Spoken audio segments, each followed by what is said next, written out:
Bienvenidos a la segunda sesión virtual de la asignatura Comercio Electrónico de la Maestría en Derecho Mercantil de la Universidad Católica del Táchira.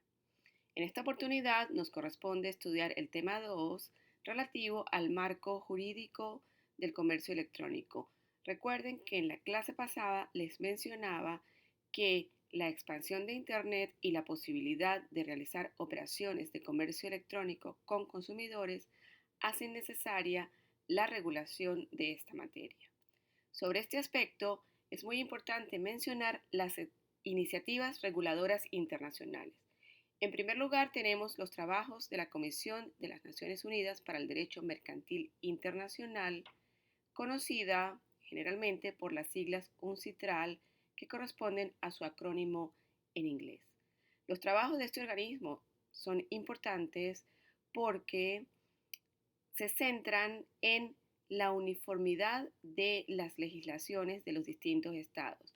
Tenemos, por ejemplo, y en nuestro caso, la ley modelo sobre comercio electrónico, donde se establecen las pautas a seguir a los efectos de que las legislaciones contengan unos principios universales que sean reconocidos en los distintos estados a efectos de que los mismos derechos, las mismas obligaciones en relación con una determinada materia, que en nuestro caso es comercio electrónico, sean los mismos y los legisladores adopten esos principios en sus leyes internas. Estos trabajos son importantes porque han sido seguidos tanto por los países europeos como por Estados Unidos y Latinoamérica. De modo que si la legislación latinoamericana, por ejemplo, consagra los principios de UNCITRAL, la legislación europea también los consagrará y de esta forma tenemos leyes uniformes en materia internacional. Más adelante, cuando expliquemos la ley modelo sobre comercio electrónico, voy a volver sobre estos aspectos. La Comisión de las Naciones Unidas para el Derecho Mercantil Internacional, aquí tenemos una representación de la página web, ustedes la pueden visitar a través de las siglas en inglés uncitral.org. Para información en español pueden acceder aquí donde están las siglas en español y están todos los documentos de los grupos de trabajo. Quiero explicarles brevemente en qué consiste UNCITRAL porque es muy importante para ustedes como especialistas en derecho mercantil. La comisión se divide en distintos grupos de trabajo. Según la materia tenemos diferentes grupos de trabajo. Aquí, por ejemplo, el grupo de trabajo 4 corresponde al comercio electrónico. En esta lámina tenemos todos los instrumentos que la comisión ha aprobado a efectos de regular el comercio electrónico. En primer lugar, tenemos las leyes modelo. Aquí tenemos la ley modelo sobre comercio electrónico y la ley modelo sobre firmas electrónicas, que ustedes encontrarán en el material complementario a esta lección. Una ley modelo, como su nombre lo indica, es un modelo a seguir para los legisladores de los países que forman parte de Naciones Unidas. Países que forman parte de Naciones Unidas o también países que no forman parte de Naciones Unidas. Esto es un modelo, como decir, un ejemplo a seguir. La ley modelo no tiene carácter vinculante en el ordenamiento jurídico interno, a menos que el legislador apruebe la ley modelo bajo una ley especial nacional. En el caso de Venezuela, en materia de comercio electrónico, en materia de documentos electrónicos, tenemos la ley sobre mensajes de datos y firmas electrónicas. Como ustedes pueden observar, el legislador venezolano decidió no regular únicamente el comercio electrónico, sino ir un poco más allá y establecer el marco jurídico general de los documentos electrónicos y las firmas electrónicas. Esta legislación se basa en los principios de las dos leyes modelos, tanto de la ley modelo de firma electrónica como de la ley modelo sobre comercio electrónico. Los distintos países han decidido incorporar esta normativa de distinta manera. Hay países como México, por ejemplo, que prefirió hacer una reforma al Código de Comercio e incorporar los principios de comercio electrónico dentro del código. Lo importante es que los países sigan los lineamientos generales a efectos de lograr la uniformidad en la materia. Insisto, ley modelo es un modelo a seguir. El único carácter vinculante que tiene es un carácter moral. ¿Por qué? Porque los grupos de trabajo están conformados por representantes de los distintos países. Por ejemplo, en el grupo de trabajo de comercio electrónico está el representante por España, el representante por México, por Venezuela, por Argentina, por Chile, y ellos se reúnen para elaborar estas leyes modelo atendiendo a los aspectos internos de cada país. ¿Y qué pasa si el representante de Chile está en un citral y no se aprueba la ley en Chile? No es ningún problema, porque la ley, como les digo, no es de carácter obligatorio, pero sí, por ejemplo, cómo queda Chile y su representación si no aprobó una ley en la que su representante trabajó. Quiero que esto quede bien claro porque es un instrumento jurídico nuevo para ustedes y es totalmente diferente, aunque se llama ley, es totalmente diferente de una ley. En segundo lugar, y en materia de comercio electrónico, tenemos la Convención de las Naciones Unidas sobre utilización de las comunicaciones comerciales en los contratos internacionales, firmada en Nueva York en el 2005. Este instrumento tiene una naturaleza jurídica diferente. ¿Por qué? Porque esto es una convención, esto es un tratado internacional. Y una vez que ha sido suscrito y ratificado por el Estado, adquiere un rango legal. Recuerden que en nuestra pirámide kelseniana, la Constitución Nacional está en la cúspide y luego los tratados internacionales. Es decir, que aquí no se requiere que se apruebe bajo un acto legislativo interno de cada país, porque ya ha sido aprobado con la firma, la suscripción y la ratificación de ese tratado. Me voy a centrar porque el instrumento básico regulador del comercio electrónico es la Ley Modelo sobre Comercio Electrónico del año 1996. Aquí tenemos una representación nuevamente de los instrumentos de un citral. Ya les expliqué la diferencia entre las leyes modelo y la Convención sobre Comunicaciones Electrónicas. Ley modelo sobre comercio electrónico, vamos a ver en qué consiste este instrumento jurídico. En primer lugar, y ya hablando en materia específica de comercio electrónico, la ley nos incluye una noción del comercio electrónico hablando en un sentido amplio como toda operación comercial relacionada o no directamente con un contrato. Por ejemplo, la publicidad también es comercio electrónico. Todo lo que es publicidad y todo lo que es promoción previa al contrato también se considera como comercio electrónico. La ley introduce una serie de principios rectores que nos vamos a enfocar en explicar estos principios rectores porque aquí reside la base de la uniformidad en la materia. Y establece también los principios básicos para el reconocimiento legal del documento y la firma electrónica y hay una guía sobre la incorporación en los distintos países. En el material complementario que les estoy dejando tienen las dos leyes, Ley Modelo de Comercio Electrónico y Ley Modelo sobre Firma Electrónica. Observarán que la primera parte son los artículos y la segunda parte es la guía de incorporación, es decir, explica paso a paso cómo debe ser incorporada la norma. Los principios rectores, tenemos 5 principios rectores y esta es la base de la legislación en materia de comercio electrónico y en materia de documentos y firmas electrónicas. En primer lugar, la equivalencia funcional. Como su nombre lo indica, aquí hablamos de una función equivalente. ¿De qué? Una función equivalente del documento electrónico con el documento tradicional.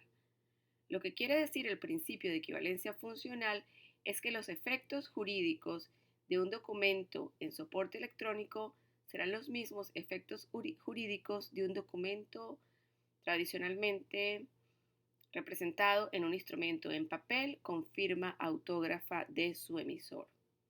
Un principio de no discriminación respecto del soporte electrónico que contiene esa declaración de voluntad.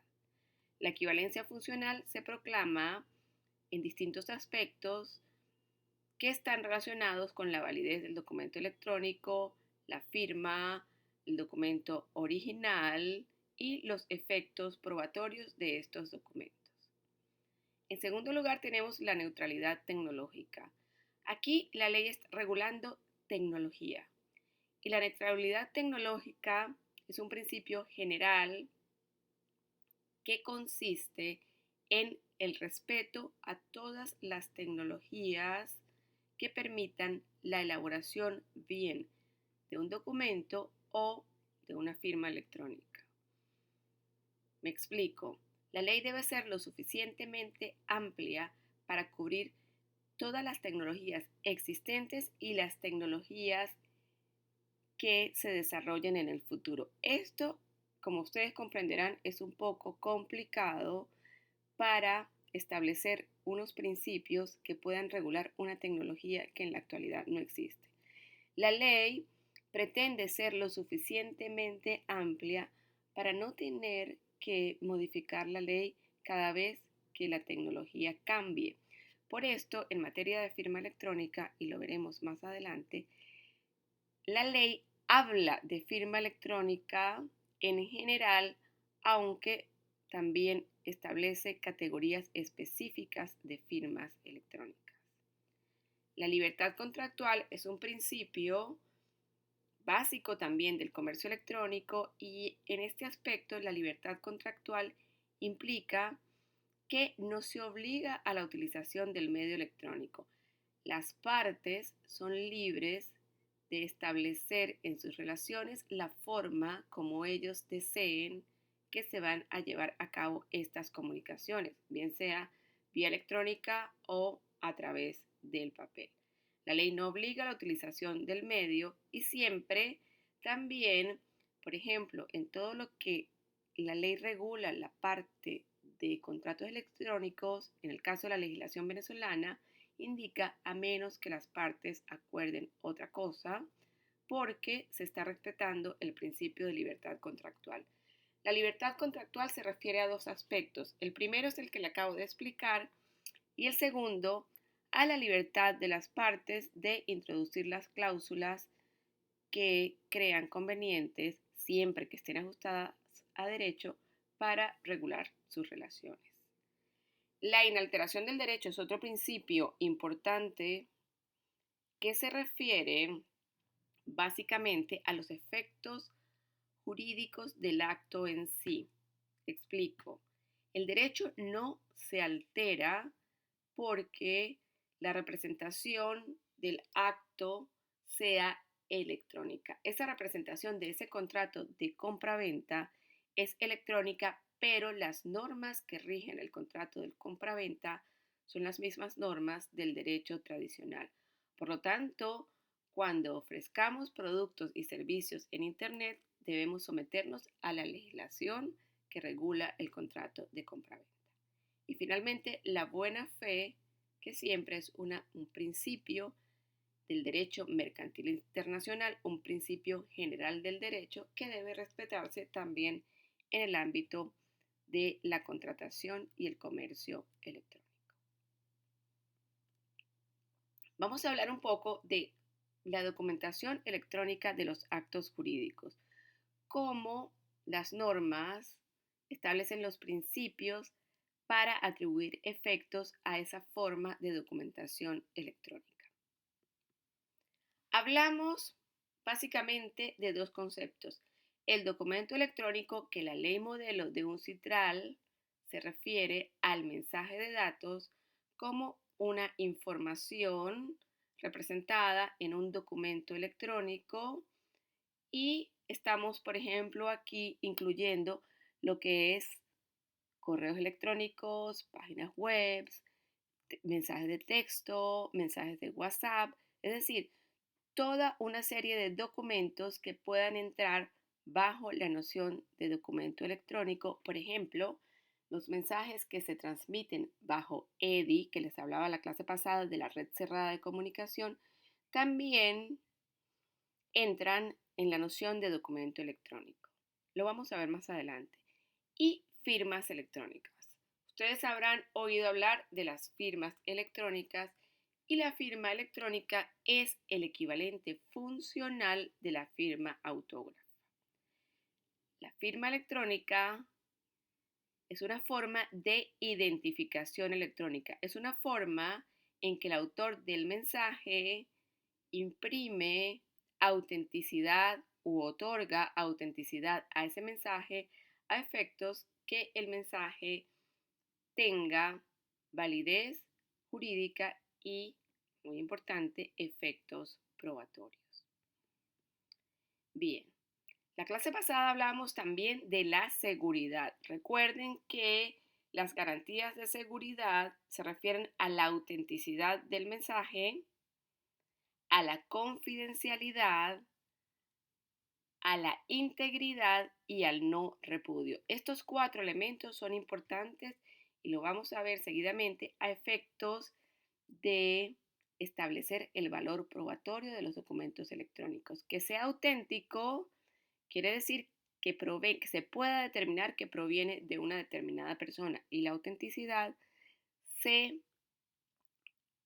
la autenticidad en el ambiente electrónico se confiere a través de firmas electrónicas, a través de mecanismos de autenticación electrónica. Tenemos también la integridad, que exige que el documento no sea alterado durante su transmisión. La integridad es importante, como ya les digo, a efectos de valor probatorio. Los mecanismos de cifrado son elementos técnicos importantes en cuanto a las garantías de seguridad. Aquí, por ejemplo, en la lámina, y ya se los mencionaba la clase pasada, donde dice HTTPS, quiere decir que el protocolo de comunicación es seguro, o cuando aparece también el candado cerrado. Y esto implica que el mensaje viaja cifrado, es decir, que el texto no es accesible si una persona intercepta ese mensaje. Los mecanismos de cifrado son importantes a efectos, ya les indicaba, de las garantías de seguridad. En la lámina podrán observar lo que les acabo de explicar y recuerden que esto lo vimos también la clase pasada. En cuanto al cifrado de la información, tenemos el cifrado con fines de confidencialidad. ¿Cómo funciona esto? Les voy a explicar las bases técnicas de manera muy breve para que ustedes puedan comprender cómo funciona una firma electrónica. Cifrado con fines de confidencialidad quiere decir que al mensaje yo aplico una función que es una clave matemática. Simplemente esto es presionar teclas en el computador y el mensaje se me transforma en un mensaje ilegible. También tenemos el cifrado con fines de autenticidad. En este caso, yo tengo una clave privada que aplico al mensaje a efectos de generar la firma electrónica. Esa clave privada se corresponde con una clave pública y la persona que reciba el mensaje tiene a su disposición la clave pública, y la combinación de estas claves permite determinar la autenticidad del documento. Más adelante lo vamos a explicar con un gráfico. Y aquí tenemos firmas electrónicas y el principio de neutralidad tecnológica. En las primeras láminas hablamos de un citral y hablamos de los principios del comercio electrónico. El principio de neutralidad tecnológica implica que las leyes están redactadas de forma amplia, como ya les indiqué, y por esto se habla de firma electrónica. Ustedes también deben haber oído hablar de firma digital. ¿Cuál es la diferencia entre la firma digital y la firma electrónica? Me preguntan muchos de mis alumnos. Pues la firma electrónica es un concepto general, es el género y es toda forma de identificación electrónica. Lo coloco aquí en la lámina: identificación, por ejemplo, a través de microchip, identificación a través de claves privadas que se encuentran en distintos dispositivos, o también una forma de firmar electrónicamente cuando la tenemos, cuando, por ejemplo, digitalizamos nuestra firma manuscrita. Es decir, escaneamos la firma manuscrita y la insertamos en un archivo. Esto es una firma electrónica. ¿Qué valor jurídico tiene esto? En principio, y lo vamos a ver más adelante, tiene valor jurídico hasta el momento en que yo desconozca esa firma. ¿Por qué? Porque estas firmas son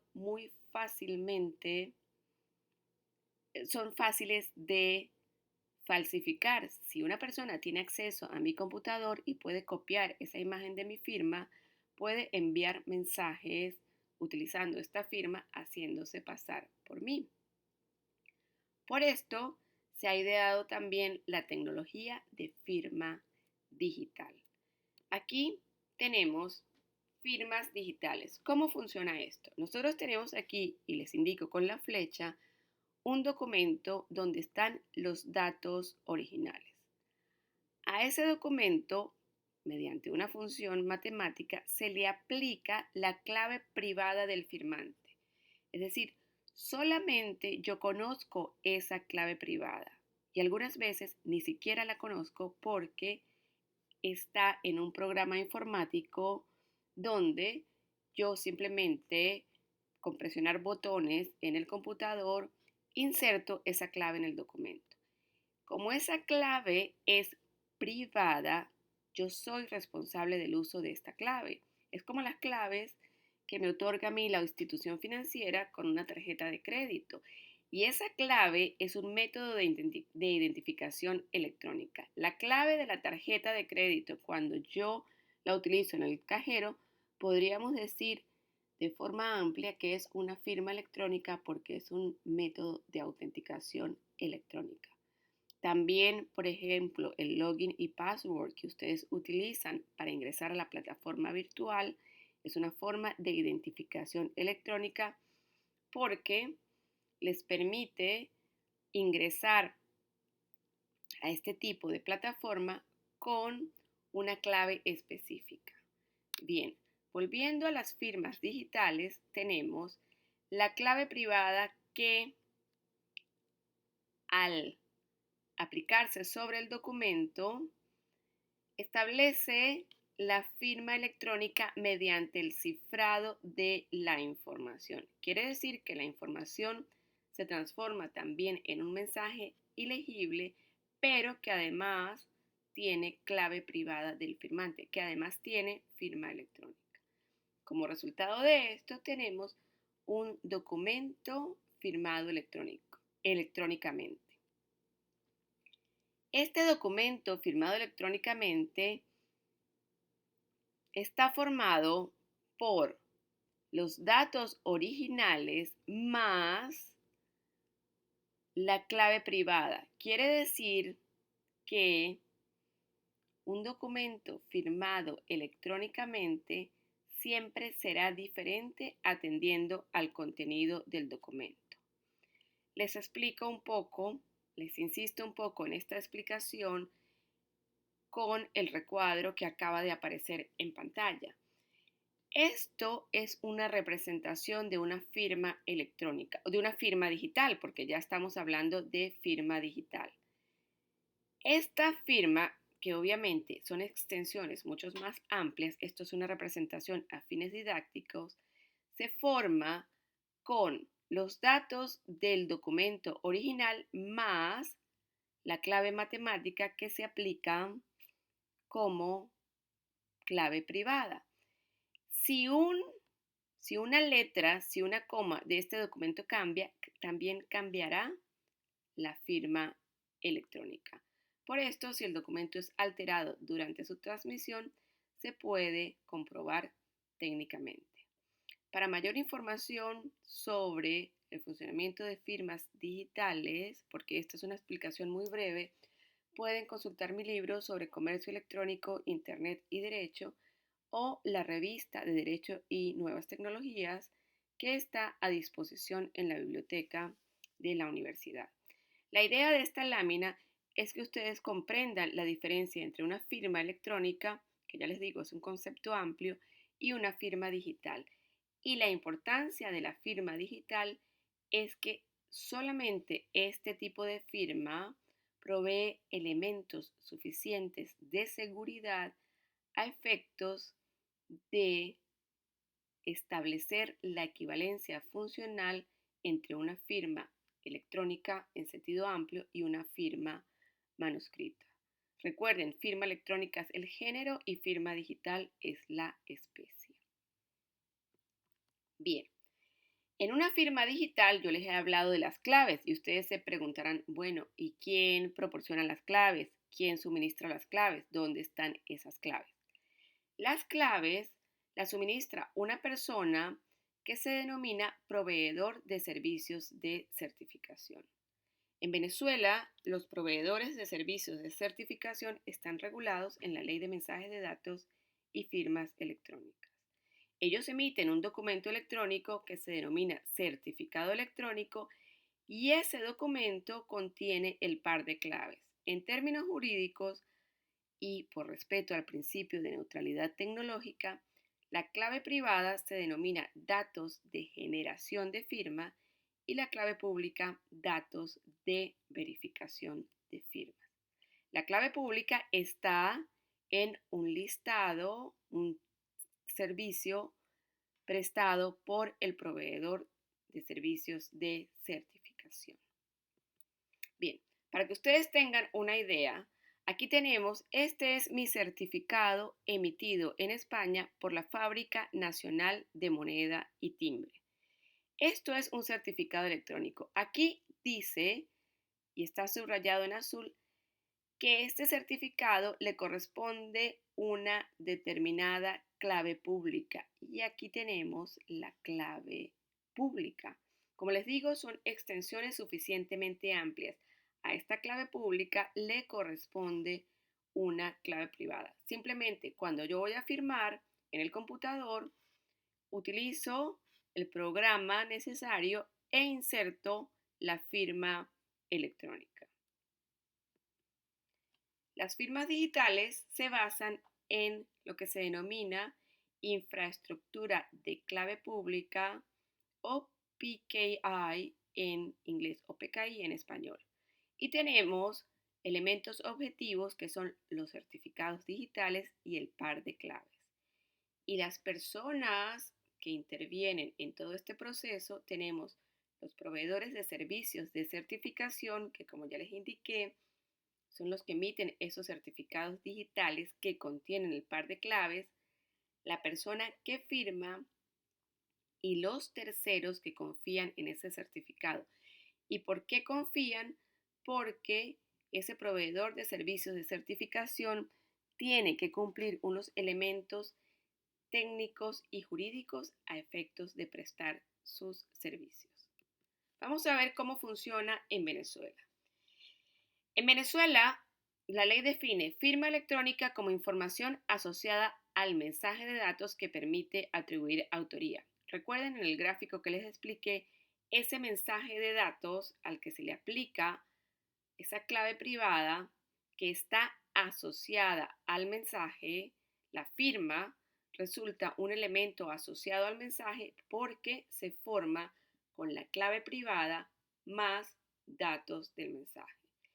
El PSC, que es proveedor de servicios de certificación, es la persona dedicada a proporcionar certificados electrónicos y todas las actividades previstas en la Ley de Mensajes de Datos y Firmas Electrónicas.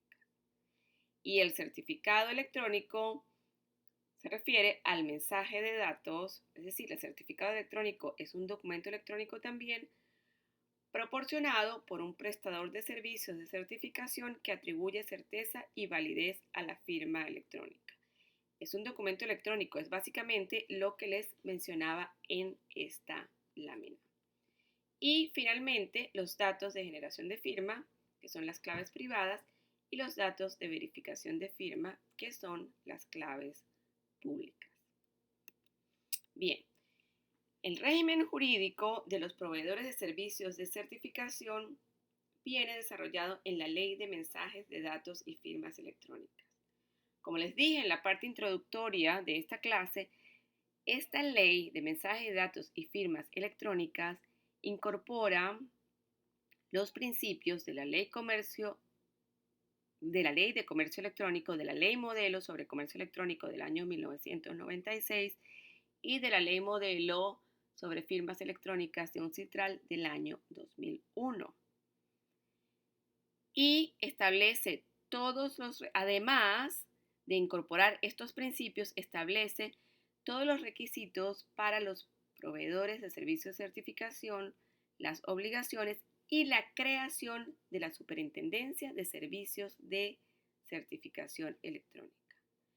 En Venezuela, para poder actuar como proveedor de servicios de certificación, las personas que deseen prestar este tipo de servicios deben acreditarse ante la Superintendencia de Servicios de Certificación Electrónica. Y el sistema de acreditación y las obligaciones específicas de los proveedores de servicios de certificación acreditados están en el reglamento parcial de la Ley de Mensajes de Datos y Firmas Electrónicas. ¿Qué exige? Exige la acreditación y en cuanto a las obligaciones de los proveedores de servicios de certificación acreditados, primero, verificación presencial de la identidad del solicitante del certificado. Quiere decir que cuando yo solicito un certificado electrónico con un par de claves, yo tengo que ir personalmente ante el proveedor de servicios para que él verifique que yo soy Mariliana Rico. En mi caso, como yo les comenté, yo tengo firma electrónica, firma digital en España y yo tuve que ir a la dependencia de la Fábrica Nacional de Moneda y Timbre para que me dieran el certificado. El certificado me lo entregaron en una memoria USB y después yo lo descargué en mi computador. Otra obligación de los prestadores de servicios de certificación acreditados es el control de los datos de generación de firma, es decir, las claves privadas. Ese control es importante, ¿por qué? Porque la clave privada solamente la debo conocer yo. Y efectivamente en ese instrumento electrónico, en esa memoria USB, estaba contenida la clave privada y yo ni siquiera tuve acceso a ella, sino que en el momento de firmar el documento me dicen, ¿desea incorporar la clave privada? Y yo sí, y en ese momento se genera la firma electrónica. Y hay unos documentos que se llaman declaración de prácticas de certificación, que son las condiciones generales bajo las cuales ellos prestan sus servicios. Ustedes pueden consultar la información en la página web de SUCERTE, que es sucerte.gov.be. Bien, aquí tenemos los proveedores certificados en Venezuela. Tenemos un proveedor privado que es ProCert y tenemos un proveedor de servicios públicos que está representado por aquí la bandera de Venezuela, que es el logo de la institución que presta estos servicios públicos, que es la Facultad de Ingeniería. Y aquí tenemos también las direcciones electrónicas que ustedes pueden consultar. Es decir, si ustedes quieren utilizar firma electrónica en Venezuela con tecnología de firma digital, tienen que solicitar un certificado ante cualquiera de estos docentes. Y estos docentes han sido certificados porque han presentado o han sido sometidos a todo un proceso de certificación ante el organismo regulador que es SUCERTE, por eso aquí tenemos también la referencia a su CERTE y han sido autorizados a funcionar como tales. Bien, firmas electrónicas y firmas manuscritas. El principio de equivalencia funcional respecto a las firmas electrónicas y las firmas manuscritas en la actualidad y con todos sus efectos jurídicos se proclama en relación con estas firmas que han sido expedidas bajo un certificado electrónico emitido por un proveedor de servicios de certificación acreditado.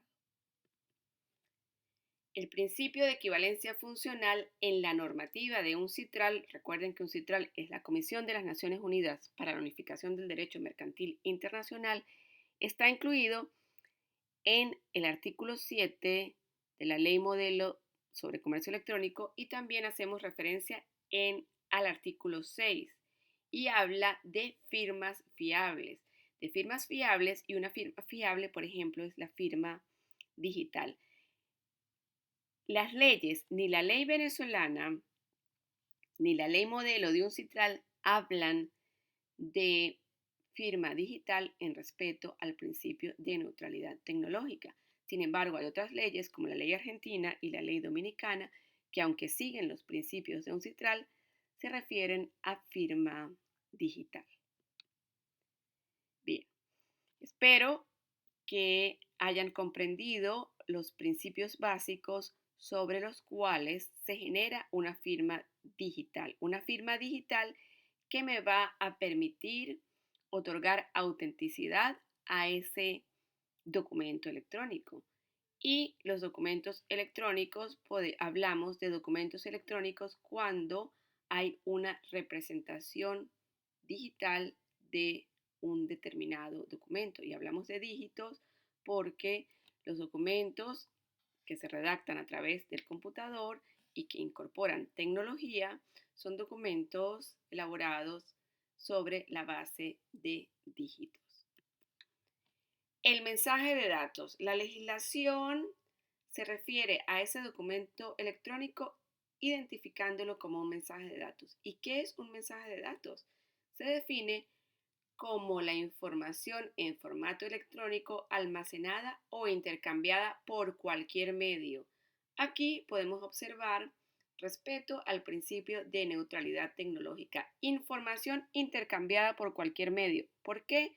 Porque si la ley regula correos electrónicos, nos queda por fuera páginas web, nos queda por fuera mensajes de texto, nos queda por fuera mensajes de WhatsApp, que es la tecnología que está utilizando la gente para comunicarse a través de mensajería. Actualmente el WhatsApp es la tecnología de mayor uso y obviamente el WhatsApp no existía en el momento de promulgación de la ley y por eso la ley para cubrir estas tecnologías futuras habla de información intercambiada por cualquier medio. Son documentos en soportes intangibles, pero aunque son documentos en soportes intangibles, esto no les quita autenticidad y valor probatorio. Y me sorprendió mucho porque hay una sentencia del Tribunal Supremo venezolano donde dicen que al ser intangible el documento no se puede valorar. Y esto no es así. ¿Por qué? Porque la propia ley y el propio Tribunal Supremo en otras sentencias ha establecido los principios para determinar el valor probatorio de los documentos electrónicos. En este caso, de los correos electrónicos. La mayoría de las sentencias del Tribunal Supremo, en la actualidad, lo que han analizado es valor probatorio de los correos electrónicos. Bien, ¿cómo se formula el principio de equivalencia funcional? Este principio, que está en el artículo 6 de la Ley Modelo de UNCITRAL, como les refería en la lámina anterior, dice lo siguiente. Cuando la ley requiera que la información conste por escrito, ese requisito quedará satisfecho con relación a un mensaje de datos si la información que éste contiene es accesible para su ulterior consulta. Quiere decir que cuando cualquier ley requiera una información escrita, entendiendo por tal el soporte tradicional en papel, ese requisito se puede cumplir a través de un mensaje de datos siempre que podamos acceder posteriormente. Fíjense que aquí no estamos hablando ni siquiera de firma electrónica. Este es un principio general que otorga valor probatorio a los documentos electrónicos. Quiere decir que un correo electrónico es un documento con efectos probatorios, aunque no tenga firma digital. Luego vamos a ver más adelante cómo se puede valorar este instrumento. El principio de equivalencia funcional establece las reglas sobre conservación del documento. ¿Por qué? Porque vimos anteriormente que si la información es accesible para su ulterior consulta, esto implica la conservación del soporte. Y las reglas son, primero, acceso a la información y segundo, conservación del formato. Si no puedo acceder a la información y conservar ese formato electrónico, el documento simplemente no existe. En tercer lugar, la conservación de los datos que permitan determinar el origen y el destino del mensaje, fecha y hora de envío o recepción. Y ustedes como abogados dirán, ¿y cómo podemos demostrar esto? Pues a través de una prueba pericial. Normalmente se realiza una experticia informática a este documento para ver que el documento conserva esos datos y que el documento no ha sido alterado. ¿Por qué? Porque aquí hablamos de otro concepto que es el documento original. Y he de decirles que esto funciona diferente en el mundo electrónico, por llamarlo de alguna manera, que en el mundo físico. Porque en el mundo físico solamente tenemos un documento original y podemos hacer copias autenticadas de ese documento original. En el mundo electrónico hay tantos documentos originales como documentos inalterados existan. Y el artículo 7 de la Ley Modelo de UNCITRAL lo establece de esta manera. Cuando la ley requiera que la información sea presentada en su forma original, ese requisito quedará satisfecho con relación a un mensaje de datos si se ha conservado su integridad y cuando la información esté disponible. Se considerará que un mensaje de datos permanece íntegro si se mantiene inalterable. Entonces, estos documentos, siempre que estén bajo estos principios, integridad y la inalterabilidad, siempre que el documento se conserve íntegro e inalterable, es un documento original. Y, por ejemplo, a la hora de una demanda, lo que hay que producir como documento original es el soporte informático. Bien, yo puedo enviar el documento a través de Internet al tribunal o lo puedo incorporar a través de un soporte electrónico y siempre es recomendable solicitar la prueba de la experticia a efectos de que los técnicos determinen si efectivamente ese documento cumple los requisitos para obtener el valor probatorio de acuerdo con la legislación, que esos requisitos se refieren a la integridad e inalterabilidad del mensaje.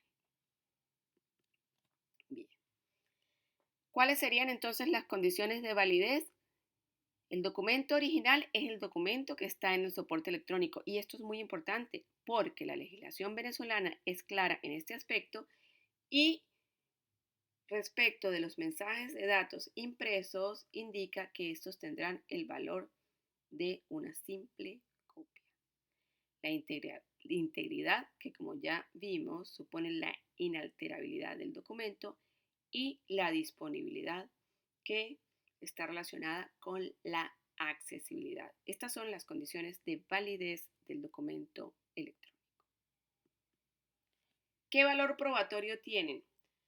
Pues los mensajes de datos tienen el mismo valor probatorio que los documentos en papel. Pero aquí tenemos que diferenciar si el mensaje de datos incorpora una firma electrónica que cumple los requisitos de la ley y la ley venezolana, aunque no lo dice, está regulando firma digital específicamente en cuanto al valor jurídico equivalente con la firma autógrafa, también tenemos que la firma electrónica en general tiene un valor probatorio, pero su valor probatorio estará supeditado a la sana crítica y a la valoración de los otros elementos del proceso. Bien, a la hora de analizar el valor probatorio de los documentos electrónicos, habrá que también examinar la calidad de los sistemas empleados en la elaboración del documento, es decir, el software. Muchas veces también se hace experticia sobre el computador, la integridad del mensaje, la recuperación, legibilidad y la identificación del autor. Esto en general, esto es el panorama general sobre documentación electrónica de los actos jurídicos. En Venezuela, los principios de un CITRAL están incorporados en el decreto ley sobre mensajes de datos y firmas electrónicas. La actividad correspondiente a estas dos primeras clases se va a basar en un análisis de la ley para que ustedes conozcan un poco este instrumento jurídico. Pero recuerden que la importancia de conocer la ley de un CITRAL, porque el estudio lo vamos a hacer comparativo, reside en que esta ley es seguida por distintos países. Si ustedes conocen la ley modelo de un CITRAL, pueden conocer la ley venezolana, la ley colombiana, la ley argentina, la ley panameña, la ley dominicana, y también la legislación europea, porque todas se construyen sobre la base de estos principios. Y en Venezuela también tenemos, y esto lo vamos a ver en el último tema, la ley para la defensa de las personas en el acceso a los bienes y servicios. Aquí hay un capítulo específico orientado a regular el comercio electrónico. ¿Qué quiere decir? Que el marco jurídico en Venezuela, marco jurídico general, ley de mensajes de datos y firmas electrónicas, marco jurídico especial, comercio electrónico, y recuerden también que aparte tenemos la ley especial contra delitos informáticos.